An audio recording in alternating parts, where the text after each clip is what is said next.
The harsh cry of a crow pierced the dawn as Fletcher Galloway stood on the weathered platform of Loveland, Colorado's modest train station. The spring of 1879 had brought unusually heavy rains, turning the main street into a river of mud that threatened to swallow a man's boots whole. Fletcher tugged nervously at his freshly trimmed beard, checking his pocket watch for the fifth time in as many minutes.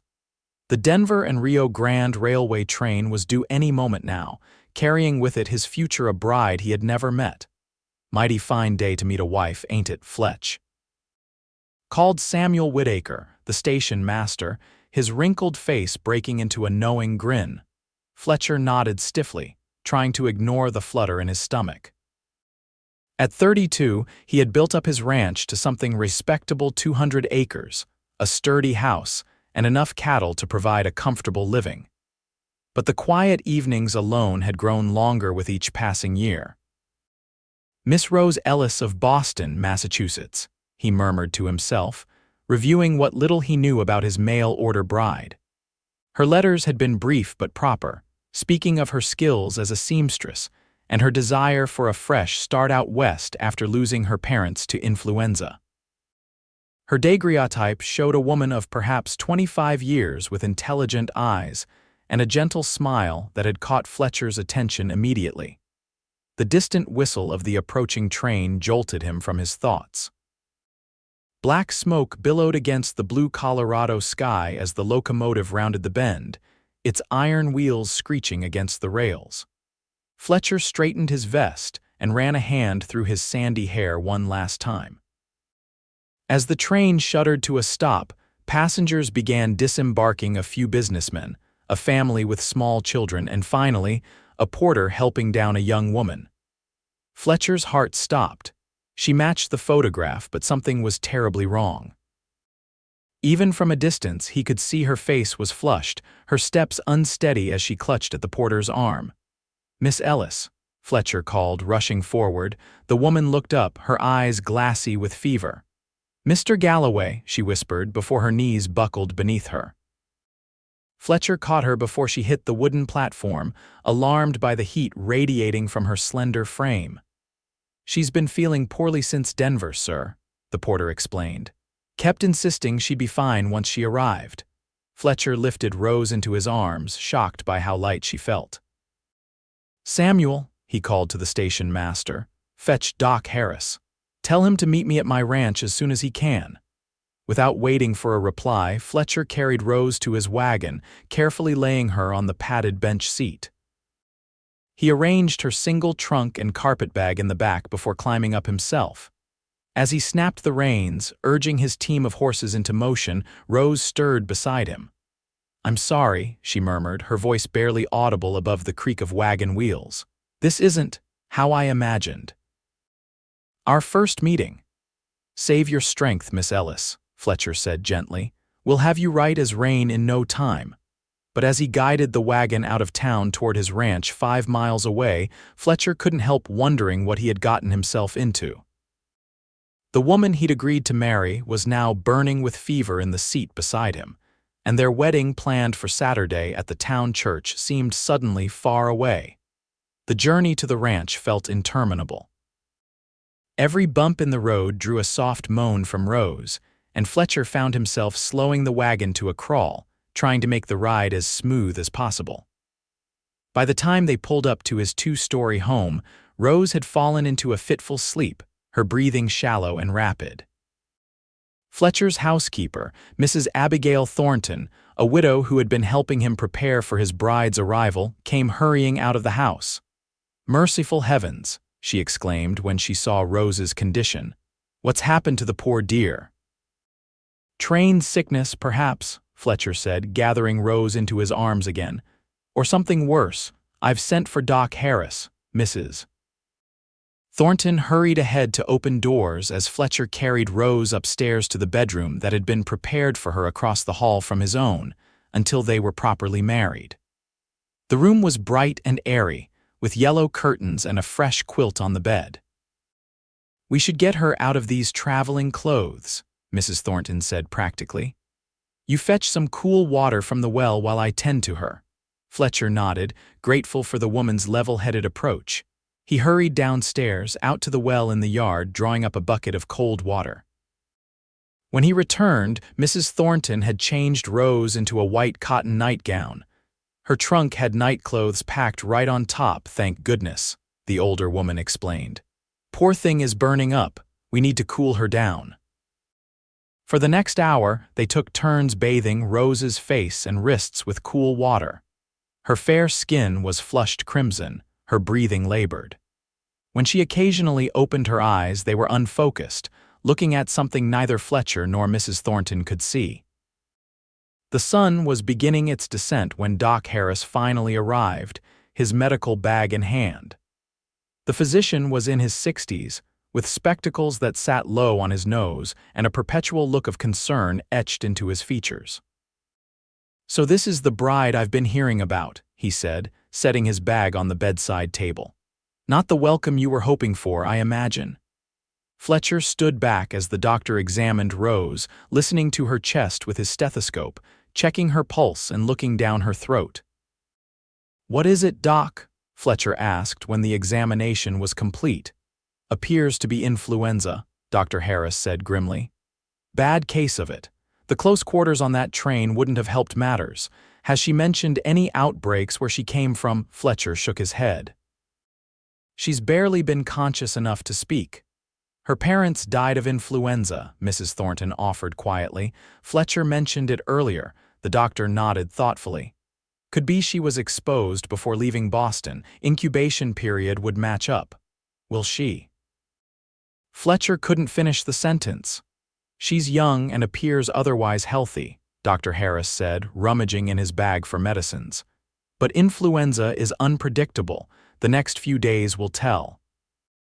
I'm leaving you with willow bark tea for the fever and a tincture of horehound for the congestion that's likely to develop. Keep her cool, get fluids into her when she's awake, and send for me if her breathing worsens." After the doctor left, Fletcher sat beside Rose's bed, watching the rise and fall of her chest. Mrs. Thornton prepared the willow bark tea, and together they managed to get Rose to swallow a few sips. "I'll stay with her tonight," Fletcher said as darkness fell. "You go home to your husband, Mrs. Thornton." The housekeeper looked doubtful. "It wouldn't be proper, propriety be damned," Fletcher interrupted, then immediately apologized for his language. "She needs care, and I won't have you exhausting yourself. You can return in the morning." Reluctantly, Mrs. Thornton agreed, leaving Fletcher with instructions on when to administer the next dose of medicine. Alone with Rose, Fletcher felt the weight of responsibility settle over him. This woman had traveled nearly 2,000 miles to marry him, and now her life might be slipping away before they'd even properly met. "You fight this, Rose Ellis," he whispered, taking her hot hand in his.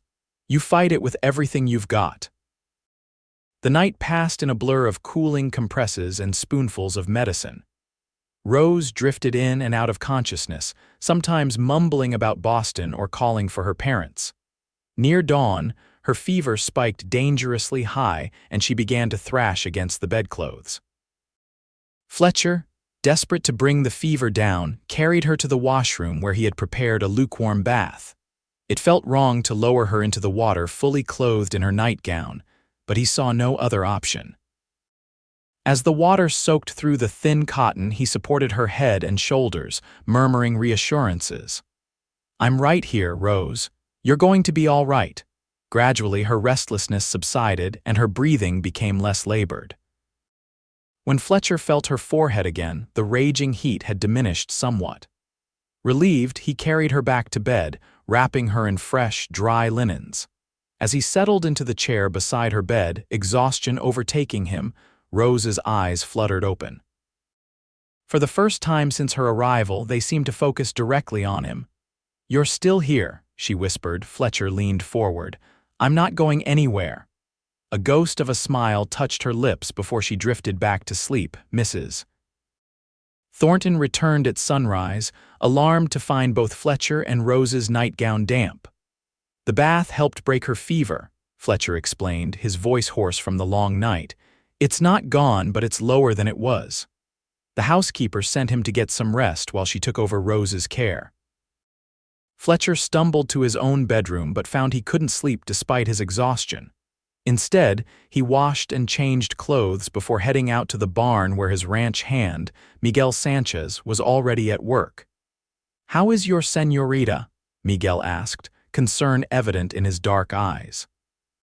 "Fighting," Fletcher replied simply. "Miguel, I need to ask a favor. Can you and the boys manage things for a while? I need to focus on Miss Ellis." The Mexican cowboy nodded without hesitation. "Do not worry about the ranch, patron. We will handle everything."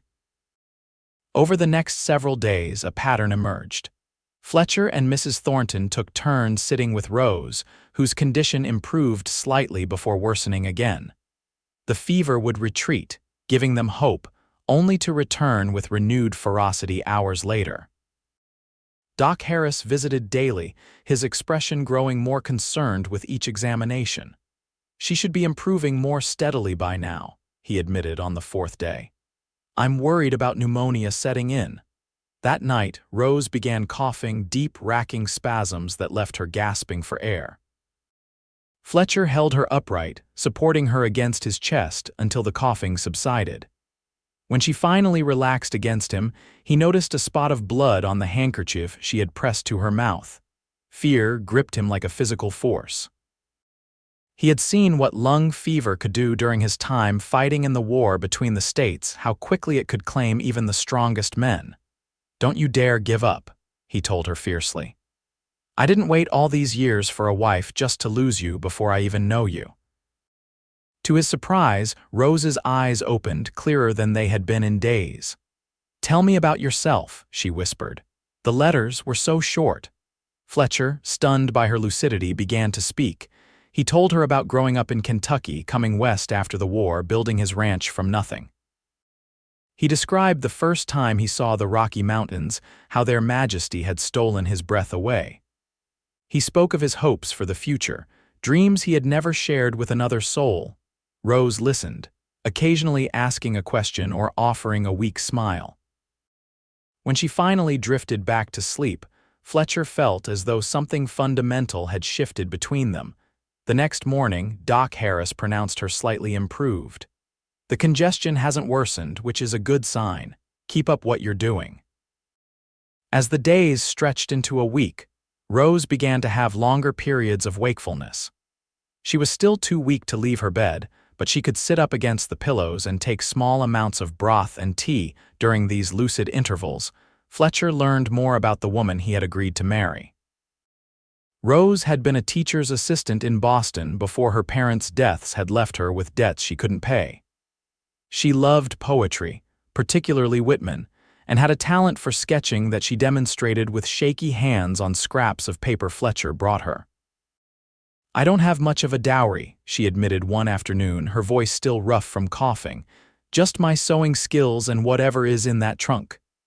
"I didn't ask for a dowry," Fletcher reminded her. "Just a companion."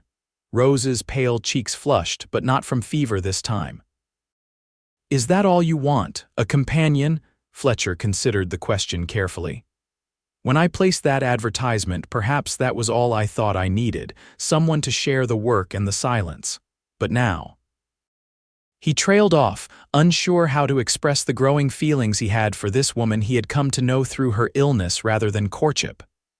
"Now," Rose prompted softly, "now I find myself hoping for more," he admitted, "but only if you're willing." Their conversation was interrupted by another coughing fit, less severe than before but still concerning. Fletcher helped Rose take a spoonful of the horehound syrup, then wiped her brow with a cool cloth. "Our wedding day has come and gone," she said when she could speak again. "I'm sorry to have ruined your plans." Fletcher shook his head. "The Reverend says he's happy to perform the ceremony whenever you're well enough. There's no rush. But what if—" Rose hesitated, her fingers plucking nervously at the quilt. "What if I'm not the bride you expected? What if I'm always sickly after this?" The vulnerability in her question struck Fletcher to his core. He took her hand, noticing how her fingers, once burning with fever, now felt cool and fragile in his grasp. Rose Ellis, I've watched you fight for your life this past week with more courage than most men show on a battlefield. Whatever comes after this, we'll face it together. Tears welled in Rose's eyes. You barely know me. I know enough, Fletcher said firmly. I know you're strong and kind and smarter than I'll ever be. I know you crossed a continent alone to start a new life, and I know that I want to be part of that life if you'll still have me. Rose squeezed his hand weakly. Ask me again when I can stand on my own 2 feet. I want to enter this marriage as your equal, not as your patient. Fletcher nodded, respecting her wishes even as impatience gnawed at him. He had never been a man given to romantic notions, but somehow nursing this woman through her illness had awakened feelings he hadn't known he possessed. The second week of Rose's recovery brought steady improvement. The fever disappeared entirely, though the cough lingered. Doc Harris pronounced the crisis past, though he cautioned that full recovery would take time. She's been through an ordeal, he told Fletcher privately. Her body needs time to heal. Don't rush things. With the doctor's permission, Fletcher began carrying Rose downstairs for short periods each day, setting her up in a comfortable chair by the window where she could look out over the ranch. The fresh air and sunshine seemed to revive her spirits, bringing color back to her cheeks. One afternoon, as Fletcher was showing Rose a family of deer at the edge of the property, she asked about the postponed wedding. I was thinking, she said hesitantly, perhaps next week if I continue to improve. I'd like to be your wife before the month is out. Fletcher's heart leaped at her words. Are you certain? There's no hurry. Rose smiled, the first full, genuine smile he had seen from her. I've had enough of waiting, I think. Life is too unpredictable to postpone happiness. The following days took on a new urgency as Fletcher and Mrs. Thornton prepared for the wedding.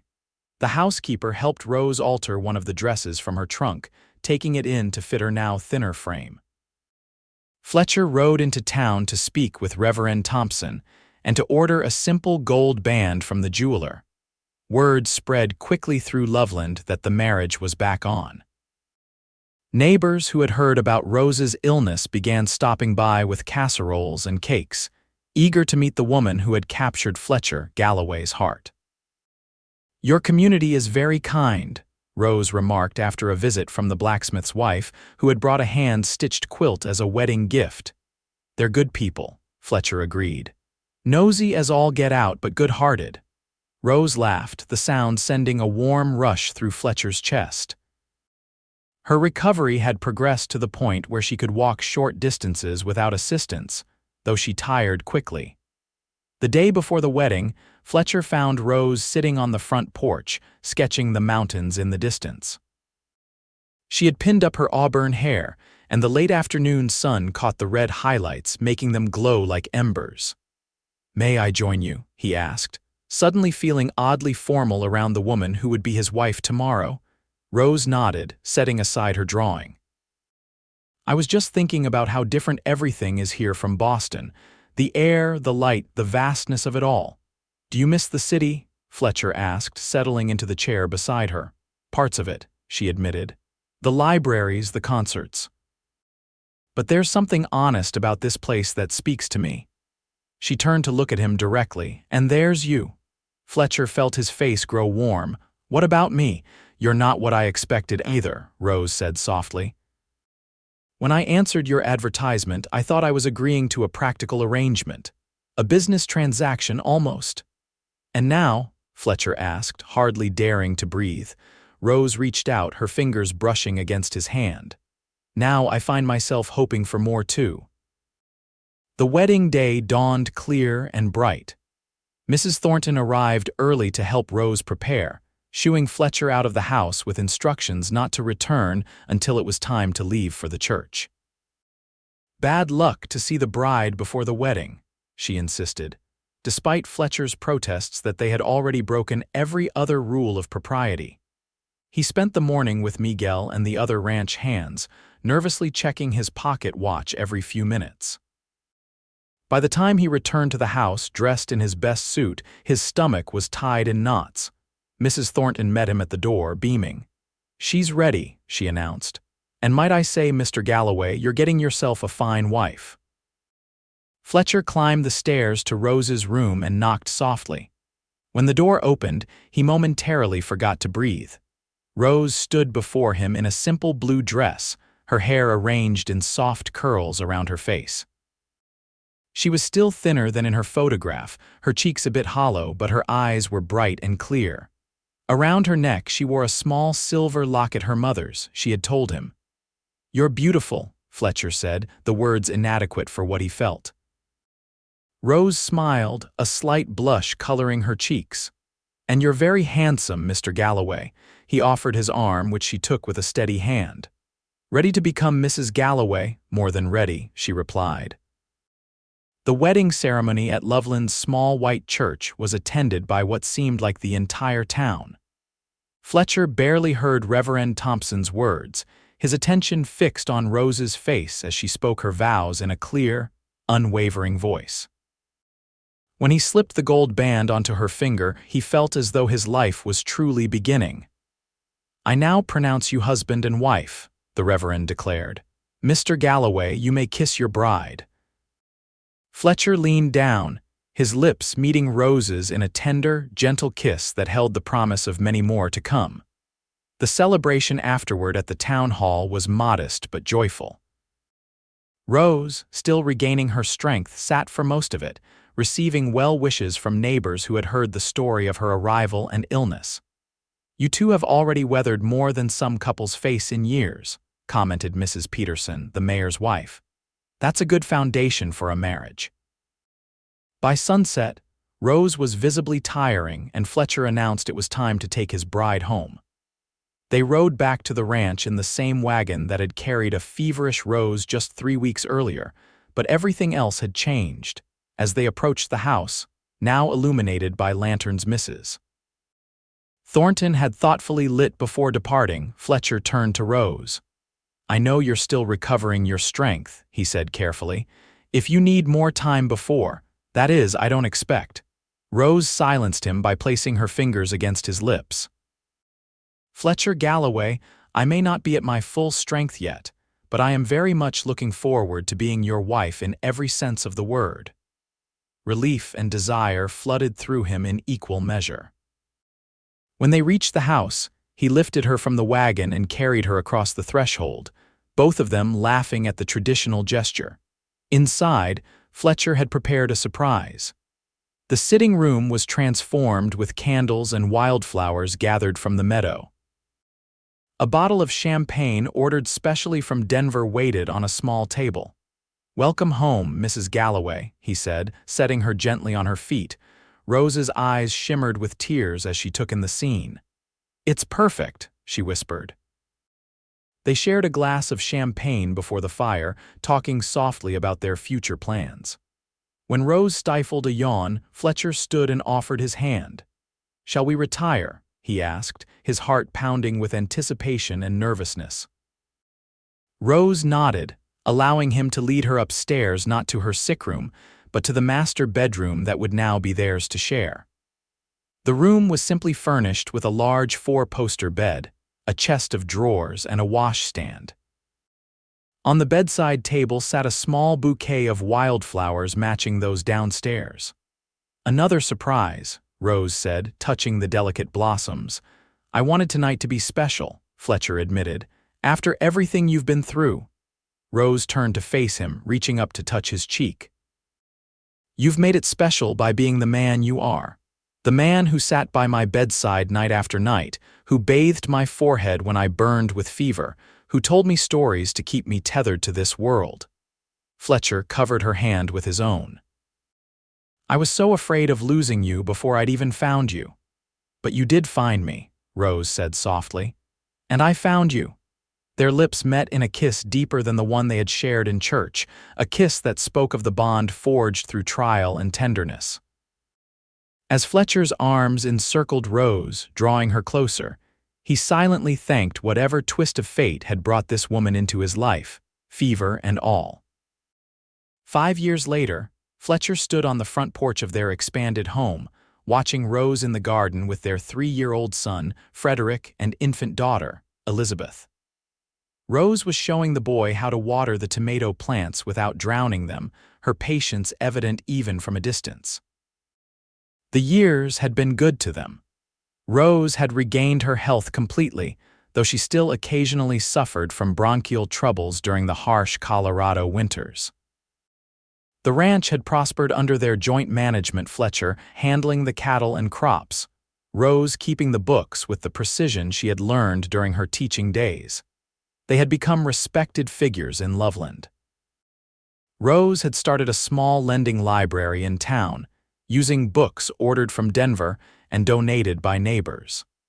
Fletcher had been elected to the town council the previous year, a position he approached with the same quiet determination he brought to everything.